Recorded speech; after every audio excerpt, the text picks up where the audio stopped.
बाहेर मस्त पाऊस, संडेची सुट्टी आणि अशा सुंदर वातावरणात काहीतरी गरमागरम, चीझी आणि हेल्दी खायची इच्छा झाली.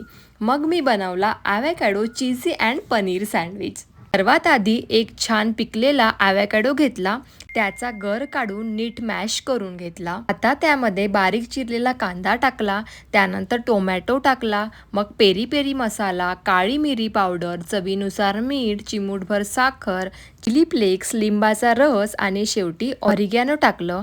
हे सगळं छान एकजीव करून घेतलं. आपलं क्रीमी ॲव्होकॅडोचं मिश्रण तयार झालं. आता ब्रेडचे स्लाइस दोन्ही बाजूनी ताव्यावर छान सोनेरी आणि क्रिस्पी होईपर्यंत भाजून घेतले. सँडविचची खरी मजा तर क्रंची ब्रेडमध्येच असते. आता भाजलेल्या ब्रेडवर हे मिश्रण छान पसरवलं, त्यावर भरपूर किसलेलं चीज घातलं. दुसरा ब्रेड ठेवून दोन्ही बाजूनी पुन्हा छान भाजून घेतला.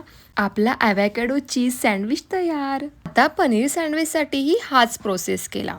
मिश्रण लावलं, त्यावर किसलेलं चीज घातलं, किसलेलं पनीर घातलं, दुसरा ब्रेड ठेवून दोन्ही बाजूनी छान भाजून घेतलं. बस, गरमागरम चीझी, क्रिस्पी आणि प्रोटीनने भरलेला सँडविच तयार. ही रेसिपी झटपट बनते, हेल्दी आहे आणि खूपच टेस्टी लागते. तुम्ही नक्की एकदा ट्राय करून बघा आणि कशी वाटली ते कमेंटमध्ये नक्की सांगा.